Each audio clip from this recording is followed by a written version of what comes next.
ఉత్తర ప్రత్యుత్తరములుగా చదువుకున్నామండి. 16వ కీర్తన, కీర్తనల గ్రంథం 16వ కీర్తన. అమ్మ వాట్సాప్ లైవ్ లో ఉన్న వారందరికీ ప్రభువును రక్షకుడి యేసుక్రీస్తు నామమున వందనాలు, దేవునికి స్తోత్రాలు. హల్లెలూయా. 16వ కీర్తన ఉత్తర ప్రత్యుత్తరములుగా చదువుకున్నాం. దేవా, నీ శరణు జొచ్చి ఉన్నాను, నన్ను కాపాడుము.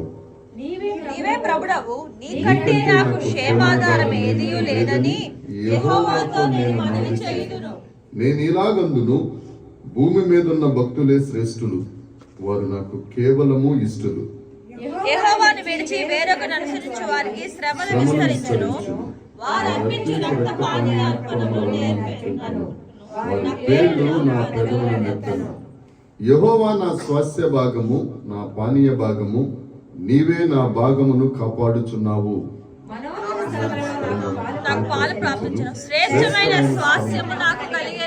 నాకు ఆలోచనకర్త అయిన యెహోవాను స్తుతించదను. రాత్రి గడియలలో నా అంతరింద్రియము నాకు బోధించుచున్నది.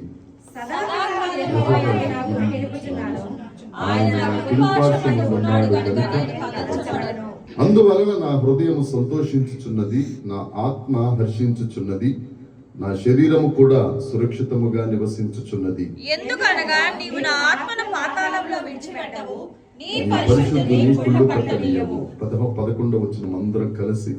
జీవ మార్గమును నీవు నాకు తెలియజేసేదవు, నీ సన్నిధిని సంపూర్ణ సంతోషము కలదు, నీ కుడి చేతిలో నిత్యము సుఖములు కలవు. దేవుడి వాక్యమును మనందరి వినికిడిలో దీవించి ఆశీర్వదించి ఫలభరితము చేయునుగాక. కూర్చున్నాం, అందరం కూర్చున్నాం.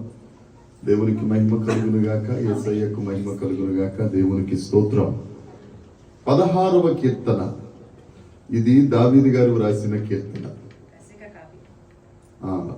ఆ పైన 16వ కీర్తన పైన ఉంటుంది దావీదు రసిక కావ్యము. రసిక కావ్యము అంటే ప్రేమించి ప్రేమించి వ్రాసుకున్న కీర్తన 16వ కీర్తన. అంతేకాదు ఈ కీర్తనను మెట్టల్ కీర్తన అంటారు. మెంటల్ కీర్తన కాదండి, మిట్టల్ కీర్తన. మిట్టల్ అంటే చలరేగిన కీర్తన. చలరేగిన కీర్తన. ఈ మిట్టల్ కీర్తన, ఈ 16వ కీర్తన ఒకటి 56, 57, 58, 59, 60. ఎన్ని? 56, 57, 58, 59, 60. ఇదొకటి 16. ఈ 6 కీర్తనలు మిట్టల్ కీర్తనలు. ఈ మిట్టల్ కీర్తన స్పెషాలిటీ ఏంటంటే, వాళ్ళు ఎప్పుడో యేసుక్రీస్తు ప్రభువుకి 1000 సంవత్సరాల ముందు రాశారు దావీదు గారు ఈ మిట్టల్ కీర్తనలు. కానీ ప్రతి కీర్తనలో పునరుద్ధానం గురించి ఉంటుంది. పునరుద్ధానం గురించి 11వ వచనం చదువుదాం. 10వ వచనం కూడా. ఎందుకనగా నీవు నా ఆత్మను పాతాళంలో విడిచిపెట్టవు, నీ పరిశుద్ధుణ్ణి కుళ్ళుపట్టనీయవు.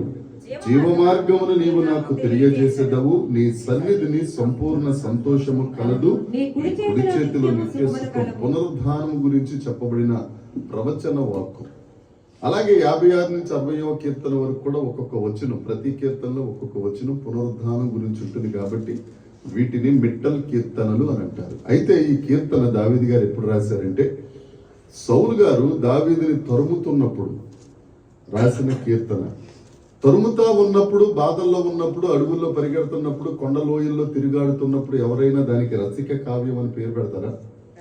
ఏమండి, మనకి ఏదైనా కష్టాలు వచ్చినాయి అనుకో, దుఃఖ కీర్తన, రోదన కీర్తన, శోక కీర్తన, ఎన్ని పేర్లు పెట్టేస్తాము. ఇప్పుడు మయూరి ఎక్కడ కనుక కీర్తనలు రాయమని ఉందంటే అన్ని దుఃఖ కీర్తనలు. మెల్లి షబేత్ కీర్తనలు అంటారండి. గాయపరచబడిన కీర్తన, దానికి ఆ పేరు. నీ రాగం అందరం మా దేవుడికి స్తోత్రం. ఎప్పుడు దాకా? మన విద్యానాథి గారు యేసు రక్తమే జయం, దేవునికి స్తోత్రం, ఆయనకి కూడా దేవుని సన్నిధికి వచ్చేంత వరకు మెల్ల షబేత్ కీర్తనలే. హల్లెలూయా. కానీ దావీదు గారికి ఉన్న గొప్పతనం ఏంటంటే, ఆయన అడవుల్లో తిరుగుతున్నప్పుడు, కష్టపడుతున్నప్పుడు, రోధిస్తున్నప్పుడు, దుఃఖపడుతున్నప్పుడు ఆయన ఏమని రాశాడు పైన? దావీదు రసిక కీర్తన, రసిక కావ్యము. అది దావీదు దేవునికి ఎందుకు ఇష్టానుసారుడు అయ్యాడు అని అంటే, కష్టాల్లో కూడా దేవుణ్ణి స్తుతించేవాడు ఆయన. అయితే దావీదు ఎందుకు బాధపడ్డాడు అని అంటే, సౌలు గారు తరుముతున్నాడని బాధపడలేదు, దేవుని ఆలయానికి దూరం అయిపోయాడని, పండుగలకు దూరం అయిపోయాడని, ఆనంద మాసాలకు దూరం అయిపోయాడని, దేవుని సన్నిధికి నేను దూరం అయిపోయానే అని రాస్తూ రాస్తూ ఆఖరి వచనంలో అదే రాశాడు, నీ సన్నిధిలో సంపూర్ణ సంతోషం కలదు ప్రభువా, నీ కుడి చేతిలో నిత్యము సుఖాలు ఉన్నాయి, వాటన్నిటికీ నేను దూరం అయిపోయాను, అయినా గాని నువ్వు నాతో పాటు ఉన్నావు అని రాస్తా రాస్తా ఈ కీర్తన రాసుకొచ్చారు. దేనికి దూరం అయిపోయినా, ఎవరున్నా ఎవరు లేకపోయినా, అమ్మ ఒక మాట చెప్తున్నాను, అందరికీ తెలిసింది, గర్భంలో ఉన్నప్పుడు మనం ఒంటరిగానే ఉంటాం. గర్భం నుండి బయటకు వచ్చినప్పుడు మన భాష వేరు, మన ఏడుపు వేరు, మన నవ్వు వేరు, మన చూపు వేరు. ఆ పసికందుకు ఏమీ తెలియదు, నాన్నెవరో తెలియదు, అమ్మ ఎవరో తెలియదు. కాకపోతే స్తన్యపానం ఇస్తుంది కాబట్టి ఏదో ఒక కాస్తంత ప్రేమ ఆ పసికందుకు ఉంటుంది. కానీ తండ్రిదిగో మీ నాన్న వచ్చాడంటే, నాన్నో ఎవరో ఆయనకి ఏం తెలుస్తుంది, తెలుస్తుందమ్మా. ఒంటరిగా వచ్చాం, వెళ్ళిపోయిన తర్వాత వెళ్ళిపోయేటప్పుడు ఒంటరిగానే వెళ్ళిపోతాం. ఈ మధ్యలోనే ఈ వ్యవహారం అంతా, దీనికే మనం తలకిందులు అయిపోతా ఉంటాం. ప్రేమ దోమ అది ఇది అనుకుని ఏమీ ఉండదు. దేవుడు ప్రేమించాడు కాబట్టి 9 నెలలు ఆయన హస్తాలతో కాచి కాపాడి, నువ్వు చుక్కగా ఉన్న దగ్గర నుంచి నీకు కావలసిన అవయవాలన్నీ, అన్నిటిలోనూ మొదట రూపించబడే అవయవం ఏంటో తెలుసండి? గుండె, హృదయం. అందుకే మన పూర్ణ హృదయంతో ముందే ఆయన హృదయాన్ని సృష్టించారు కాబట్టి ఆ హృదయం అంతట్లో దేవుడు ఉండాలి. దావీదు గారికి అలా ఉన్నారు కాబట్టి కష్టాల్లో కూడా ఆయన అంటాడు, ఇది నేను దేవుడి కొరకు రాసిన రసిక కావ్యము, దేవునికి స్తోత్రం. మొదటి వచనం చదువుదాం. దేవా నీ శరణు జొచ్చి ఉన్నాను. ఎవరు తరుగుతున్నారు దావీదును? రాజు తరుగుతున్నాడు. ఒకవేళ రాజును తీసేస్తే సొంత మామగారు తన కూతుర్ని చేసుకున్నాడు, అల్లుని తరుగుతున్నాడు. ఏమండి, ఆయనకి ఎప్పుడైతే దురాత్మ వచ్చిందో, ఈయన గారు వీణ వాయిస్తే లేకపోతే గిటార్ సింఫోనీ వాయిస్తే ఆ దురాత్మ పారిపోయేది. అంటే దురాత్మ దగ్గర నుండి దూరపరిచిన వాడిని తరుముతున్నాడు. ఎవరైతే మేలు చేశారో వాళ్ళనే తరుముతారు. మనం ఎవరినైతే ఎక్కువగా నమ్ముతామో ఆండ్లే గుండెల మీద తన్నేస్తారు. అవునా కదా? నమ్మకపోతే ఏ గొడవ ఉండదు. నమ్మేమనుకోండి ఇక మొదలైనట్టే సినిమా. అయినా కానీ ఇక్కడ దావీదు గారు అంటారు, దేవా నీ శరణు జొచ్చి ఉన్నాను, నన్ను కాపాడుము. దేవా దేవా, అడోనాయ్ నా ప్రభువా అంటే సర్వశక్తిమంతుడా, సర్వజ్ఞాని, సర్వకృపానిధి, నీ శరణు జొచ్చి ఉన్నాను. శరణు జొచ్చటం అంటే, శరణు అని అంటే పాత సినిమాలు చూసిన వాళ్ళకి అర్థం ఉంది. శరణు అంటే వెళ్ళి కాళ్ళు పట్టుకుని నువ్వు తప్ప నాకు వేరే దిక్కు లేదు అని చెప్పాలి. హృదయపూర్వకంగా దేవుని పాదాలు పట్టుకుని యెహోషాపాతు అంటాడు కదా, ఆ వచ్చిన శత్రువుని జయించడానికి మా దగ్గర శక్తి సరిపోదు, మాకేమి దిక్కు తోచట్లేదు, మా దిక్కు నీవే. మనం కూడా ఈ పరిస్థితులు ఏమన్నాడు, ప్రభువా ఎవరున్నా ఎవరు లేకపోయినా నా దిక్కు మాత్రం నీవే. నీ శరణు జొచ్చి ఉన్నాను, నన్ను కాపాడుము. 2వ వచనం, నీవే నా ప్రభుడవు, నీకంటే నాకు క్షేమాధారం ఏమీయూ లేదని యెహోవాను నేను మనవి చేస్తాను. ఏమంటాడట, ప్రభువా నీకంటే నాకు క్షేమాధారం ఏది లేదు. నేను రాజకోట్లో ఉన్నా నా క్షేమాన్ని కోరుకునేవాడు నీవే, అడవిలో ఉన్నా నా క్షేమాన్ని కోరుకునేవాడవు నీవే, గొర్రెలు మేపుతున్నా నా క్షేమమును కోరుకునేవాడవు నీవే. నేను నీ శరణు జొచ్చి ఉన్నాను, నువ్వు నన్ను కాపాడు.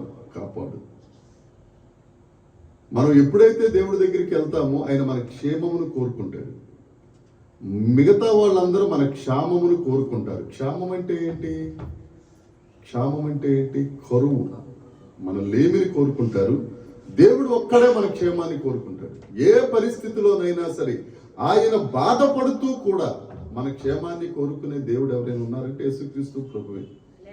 ఈ మధ్యన ఎక్కువగా మనం మాట్లాడుకుంటున్నాం 2 కొరింథీ పత్రిక 8వ అధ్యాయము 9వ వచనం, ప్రభువు కృపను మీరు ఎరుగుదురా, మీరు దరిద్రులై ఉండగా ధనవంతుడైన ఆ దేవుడు మీ కొరకు దరిద్రుడాయను.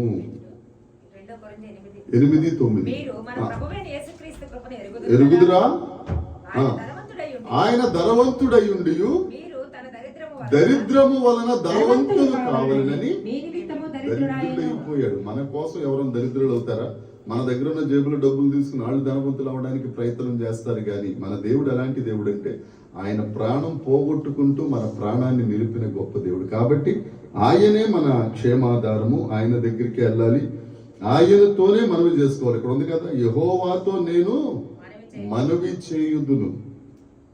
మనం ఎవరికన్నా చెప్పుకున్నాం అనుకోండి, వాళ్ళిద్దరికే చెప్తారు, అడిగిన వాళ్ళకి అడగిన వాళ్ళకి కూడా. ఇలా తెలుసా, కార్తిక్ గారు ఇలాంటి వాడు తెలుసా, మంచి అయితే చెప్పరు, ఒక్కొక్క మనిషి అంట రోజుకి 30 మందికి చెప్తాడంట ఒక చెడుతనం, ఒక మనిషి యొక్క చెడ్డతనం.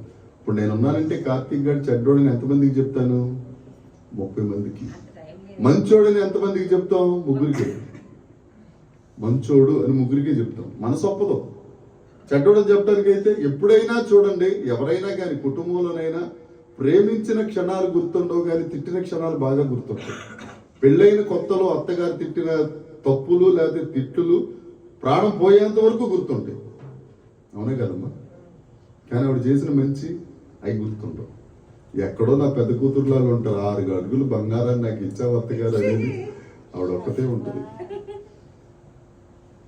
కాబట్టి మన క్షేమాన్ని కోరుకునేవాడు దేవుడు. ఆ దేవుని దగ్గరే మనం శరణు పొందాం.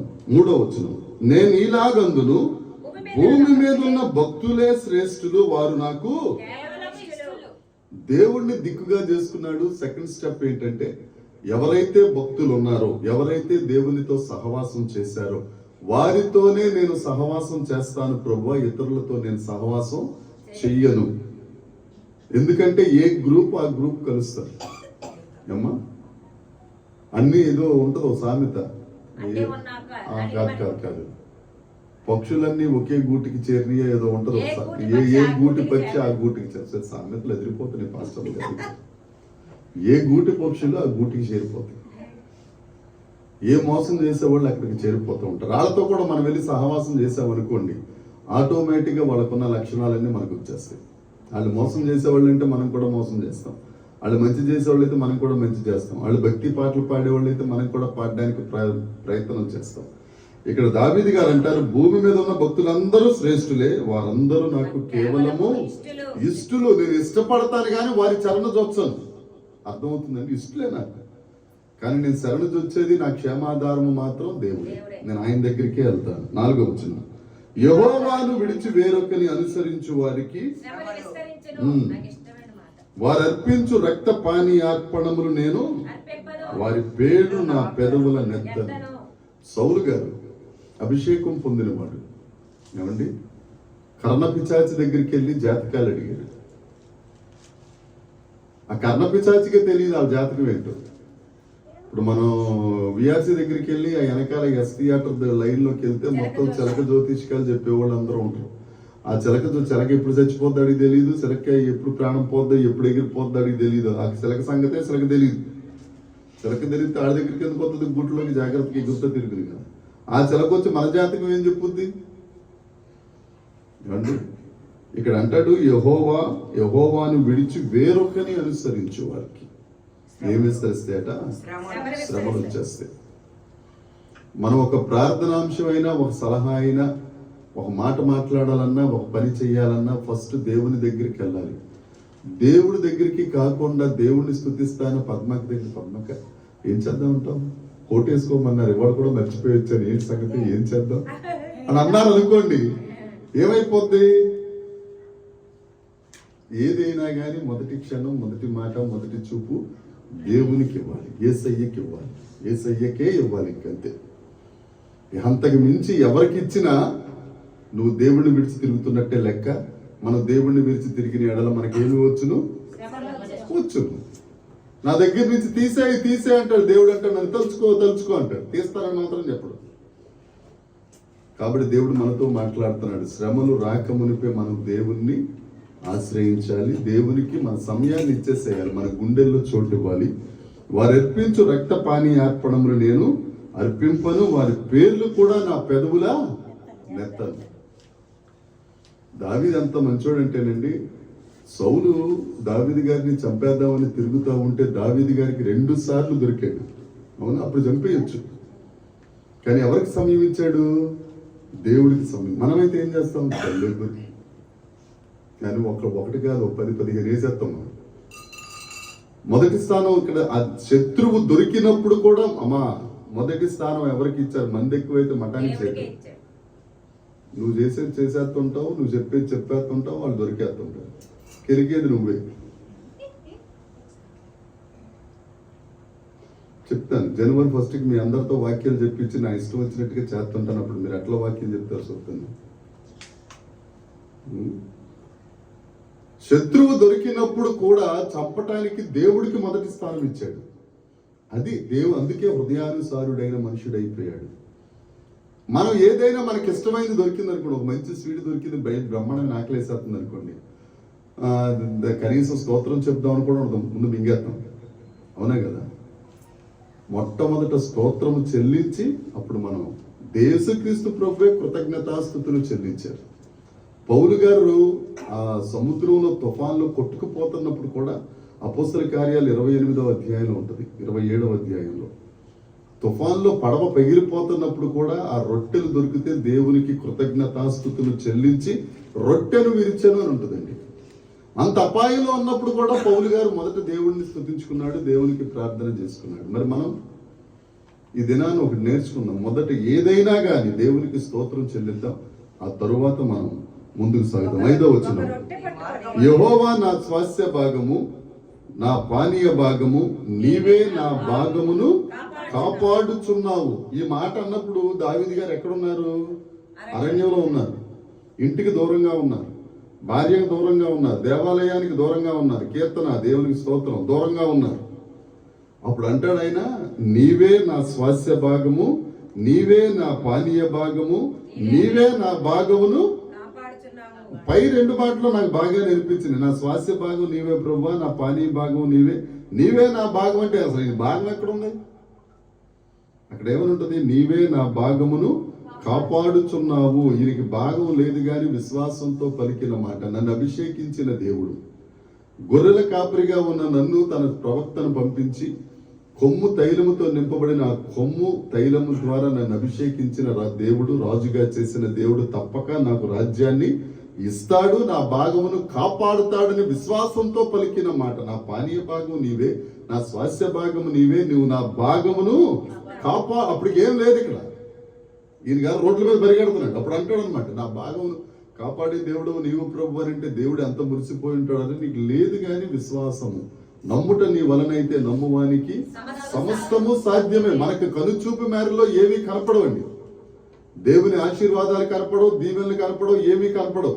ఆదికాండం 12వ అధ్యాయంలో ఆ కల్దీల దేశం అనే ఊరు నుండి అబ్రహాము వారు బయలుదేరినప్పుడు వారికి ఆశీర్వాదం ఏమైనా కనపడిందా? దేవుడు ఏమన్నాడు? నువ్వు ఆశీర్వదించు వారిని ఆశీర్వదిస్తాను, నువ్వు శపించు వారిని శపిస్తాను, నిన్ను ద్వేషించు వారిని నేను ద్వేషిస్తాను. ఇవన్నీ ఎక్కడ కనపడుతున్నాయి? ఆయనకి ఏమీ కనపడలేదు. ఎదురుకుండా శారా కనపడుతుంది, తెరవు కనపడుతున్నాడు, వెనకాల లోతు కనపడుతున్నాడు, అంతకంటే ఏమీ లేవు. నమ్మి బయటికి వచ్చాడు అంతే, ఆస్తిపరుడైపోయాడు. దేవునికి స్తోత్రం కలుగుతుంది.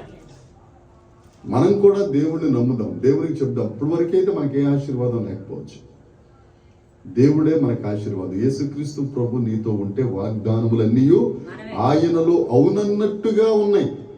యేసయ్య ఎప్పుడైతే మన గుండెల్లో ఉంటాడో వాగ్దానములన్నీ మన గుండెలో ఉన్నట్టే. వాగ్దానాలన్నీ ఏ టైంకి కావాల్సింది ఆ టైంలో జరుగుతుంది. ఇప్పుడు మీ కిచెన్ నిండా కావాల్సినవి ఉన్నాయి అనుకోండి, ఏ సమయంలో ఏది కావాల్సి అది కోసుకుని తింటుంటారు. 12 గంటలకు ఆమ్లెట్ వేయాలంటే వేసుకుని తింటారు, 1 గంటకి తినాలంటే.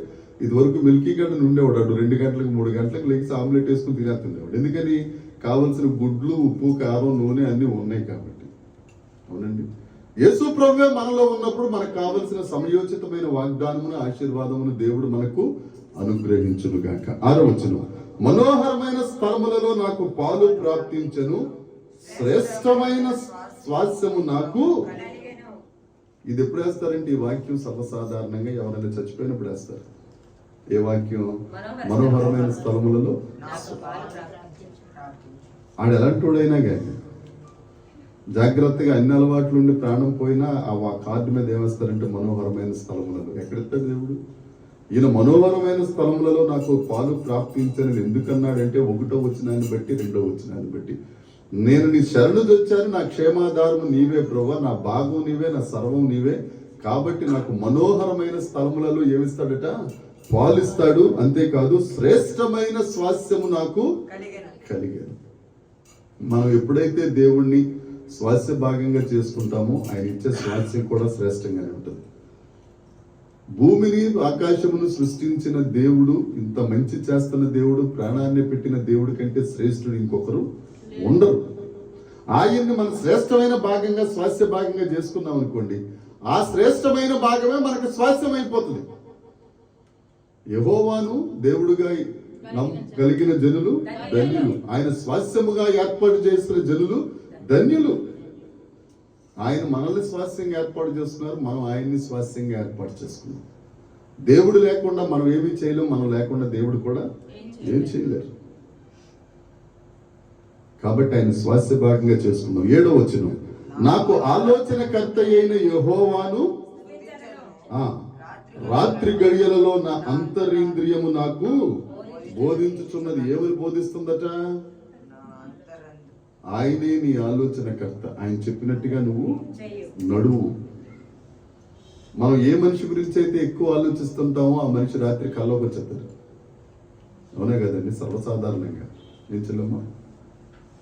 ఇప్పుడు దేవుడి గురించి మనం ఆలోచిస్తున్నాం అనుకో, మన అంతరింద్రియాలు చెప్తే అంట, మన గుండె, మన ఊపిరితిత్తులు, రకరకాల ఇవన్నీ పాటలన్నీ, బాబు సురేష్ నువ్వు యేసుక్రీస్తు ప్రభు ఆలోచన చెప్పున నీవు నడువు. ఆయన ఆలోచన చెప్పున నడిపిస్తే మనకు ఆశీర్వాదం ఉంటుంది. మనకు ఆలోచన చెప్పి మనల్ని మహిమలో చేర్చుకునే దేవుడు, మనకు మార్గంలో ఉపదేశించే దేవుడు, దేవుని యొక్క గూఢార్థమైన సంగతులు 119వ కీర్తన 18వ వచనం ఉంటుంది. గూఢార్థమైన సంగతులు తెలియజేయనట్లుగా మన కన్నులను తెరిచే దేవుడు, ఆ పరిశుద్ధాత్మ దేవుడు చెప్పిన వాక్య సారాంశమును మనకు బోధించే దేవుడు, ఆలోచన చెప్పే దేవుడే యేసుక్రీస్తు ప్రభువు. కాబట్టి ఆయన ఆలోచన చొప్పున మనం నడుద్దాం. 8వ వచనం, సదాకాలము యెహోవా యందు నా గురి నిలుపుచున్నాను, ఆయన నా కుడి పార్శ్వమందు ఉన్నాడు గనుక నేను. ఎప్పుడైతే మనం ఆయన ఆలోచన చొప్పున నడుస్తామో, ఎప్పుడైతే మనము మన గురి దేవుని మీద నిలబెడతామో, ఆయన ఎక్కడుంటాడట? మన కుడి పార్శ్వాన ఉంటాడు. ఆయన మనకిచ్చే కాపుదల అంత గొప్పది. కాకపోతే మన గురి దేవుడి మీద పెట్టం. అన్నీ తెలుసు, మనకి అన్నీ తెలుసు. అపవాదిని, దెయ్యాన్ని ఎక్కువ తలుచుకుంటాం కానీ దేవుడిని ఎక్కువ తలుచుకోం మనం. మీరు ఎప్పుడైనా గమనించారో లేదు? ఇలా చేస్తే ఏమైపోద్దో, ఒక టక్మని కరెంట్ పోతే అపవాది తీసేసింది, లేకపోతే ఏదైనా లేలగాటి ఏదైనా చిన్నది ఏదైనా నీడ కనపడితే దెయ్యం వచ్చేసింది. ఈ దెయ్యం గురించి ఆలోచిస్తాం కానీ దెయ్యానికంటే ముందు దేవుడు మన పక్షాన ఉన్నాడనే ఆలోచన మనకు రాదు. అందుకే ఇక్కడ దావీదు గారు అంటారు, సదాకాలము యెహోవా యందు నా గురి, ఆయన నా కుడి పార్శ్వమున ఉన్నాడు. ఈ రోజుల్లో కాదు గారండి, పాత రోజుల్లో ఒక సైనికుడు గొలియాతు ఉన్నాడు. గొలియాతు యుద్ధ వస్త్రాలన్నీ వేసుకున్నాడు. ఆయుధాలు మోసేవాడు ఎక్కడ ఉంటాడో తెలుసా? ఖడ్గము, కేడెము ఇవన్నీ మోసేవాడు కుడి పక్కన ఉంటాడు. ఎప్పుడైతే అవసరం వస్తుందో కావాల్సిన ఆయుధాన్ని చేతికి అందిస్తాడు అనమాట. అంటే హెల్పర్ ఎక్కడ ఉంటాడు? సైనికులకు కుడి పక్కన. ఇప్పుడు దేవుడు ఏమంటాడు? దావీదు గారు ఏమంటున్నారు ఆయన రసిక కావ్యంలో, నా కుడి పార్శ్వమందు ప్రభువా నువ్వు నాకు తోడుగా ఉన్నావు. ఏ సమయానికి ఏ ఆయుధం కావాలో, ఏ సమయానికి ఏ మాట కావాలో, ఏ సమయానికి ఏ ఆలోచన కావాలో నువ్వు నాకు అందిస్తావు. అంత కాపుదల ఉంటుంది దేవుడు మన మీద. ఎందుకంటే మనల్ని కాపాడే దేవుడు ఆయన మన శరణు జొచ్చున్నాము. ఏమండి, ఆయనను స్వాస్థ్య భాగంగా చేసుకున్నాం, పానీయ భాగంగా చేసుకున్నాం, ఆలోచనకర్తగా చేసుకున్నాం. మన గురి యావత్తు ఆయన మీద నిలిపాము కాబట్టి ఆయన మన కుడి పార్శ్వమందు ఉంటాడు. ఏదైనా ఉన్న కొట్టడానికైనా ముందు లేసే చెయ్యేంటి? కుడిచే లేచిపోతుంది. అవునే కదా? ఆ కుడిచే లెక్కుండా ఆపేవాడు కూడా దేవుడే. ఆయన కదల్చనియడు, ఆయన కాపుదల అంత గొప్పది. తర్వాత 9వ వచనం, అందువలన నా హృదయము నా ఆత్మ నా శరీరము కూడా నివసించుచున్నది. ఎందువలన నా హృదయం సంతోషించుచున్నది? నా క్షేమాధారం ఆయనే, నా స్వాస్థ్య భాగం ఆయనే, నా పానీయ భాగం ఆయనే, నా స్వాస్థ్యమును కాపాడువాడు ఆయనే, నాకు ఆలోచనకర్త ఆయనే, నా సదాకాలం నా గురి నిలుపుకొనివాడు ఆయనే, నా కుడి పార్శ్వమందు ఉన్నవాడు ఆయనే. కాబట్టి ఏంటంట? నా హృదయము సంతోషిస్తుంది. దేవుడు మనకు తోడుగా ఉంటే మనకి ఎల్లప్పుడూ సంతోషమే. దేవుడు కాకుండా ఇంకోళ్ళు తోడుగా కోరుకున్నాం అనుకోండి, ఎల్లప్పుడూ దుఃఖమే, కన్నీరే, ఇక చెప్పక్కర్లేదు. దేవుణ్ణి కోరుకుందాం. అలాగని చెప్పి మీకు రిలేషన్స్ ప్రేమించొద్దు, భర్తలను ప్రేమించొద్దు, తల్లిదండ్రులను ప్రేమించొద్దు, పిల్లలను ప్రేమించొద్దు, ఏవి చెప్పట్లేదు నేను. మనం వేరేగా అర్థం చేసుకోవచ్చు. మొదట అధిక శాతం దేవుణ్ణి ప్రేమించండి, దేవుని మీదే దృష్టి పెట్టండి. తర్వాత ఎవరైనా ఒక 60% నువ్వు దేవుణ్ణి ప్రేమించావనంటే 40%, 10%, 15% నీ భర్తకు, నీ పిల్లలకు చోటు ఇవ్వాలి తప్ప, నా ప్రాణం నువ్వే, ప్రాణం తీసేస్తాడు ఎప్పుడో యేసు రక్తం జయం. అదే మాట దేవుడికి చెప్తే నా ప్రాణం నువ్వేంటి, నీ కోసం నా ప్రాణం అన్న ఇచ్చేస్తాను నా కొడుక అంటాడు దేవుడు. దేవునికి స్తోత్రం. అది దేవునికి మనిషికి ఉన్నది. అందుకే భక్తుడు అంటాడు మనుషులను నమ్ముకున్నట్టే కంటే యెహోవాను ఆశ్రయించడం మేలు. ఇవన్నీ సూపర్ గా చెప్తాడు. కానీ నమ్ముకోవడం మాత్రం ఒకటే నిర్ణయం తీసుకుందామండి. 2024లోకి వెళ్తున్నాం. అదేదో 1 నెల 2 నెలలు కాకుండా నా జీవిత కాలం అంతా ప్రభువా నిన్నే ప్రేమిస్తాను, నీకే విలువిస్తాను, నీ మాటే వింటా. మొదట దేవుడి మాటే, తర్వాత ఇంకెవరైనా. అలా చేసి చూడండి దేవుడి ఆశీర్వాదం ఎంతగా ఉంటుందో ఒకసారి గమనిస్తాను. 10వ వచనం, ఎందుకనగా నీవు నా ఆత్మను పాతాళములో విడిచిపెట్టవు, నీ పరిశుద్ధుణ్ణి కుళ్ళు పట్టనియ్యవు. ఈ మాట దావీదు గారు పరిశుద్ధుడే. దావీదు గారే ఉన్నారు. దావీదు గారు పరిశుద్ధుడే అంటే చేయలేదా పాపం? నరహత్య చేసేసాడు, వ్యభిచారం చేసేసాడు. పరిశుద్ధుడు ఒక్కడే. ఎవరు పరిశుద్ధుడు? యేసుక్రీస్తు ప్రభు.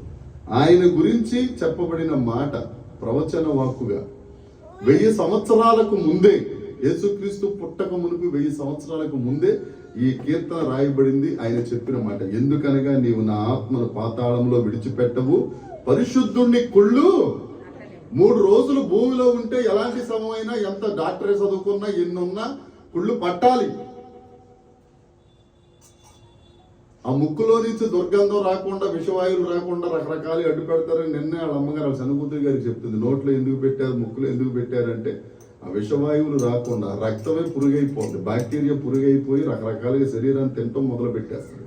కానీ యేసుక్రీస్తు ప్రభుకి అలాంటిది ఏం జరగలేదే.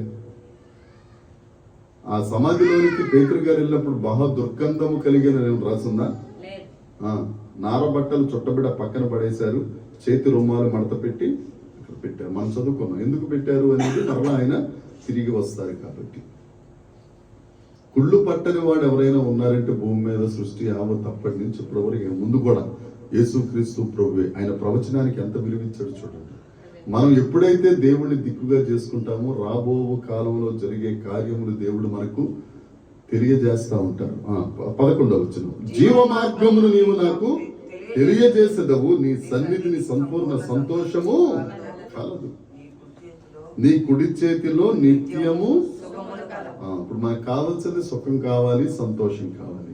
కావాలా వద్దా? నేను ఎప్పుడు ఏడుతూ ఉంటానండి, నాకు ఎప్పుడు కష్టం ఉంటే బాగుండండి అని ఎవరిని అంటారా?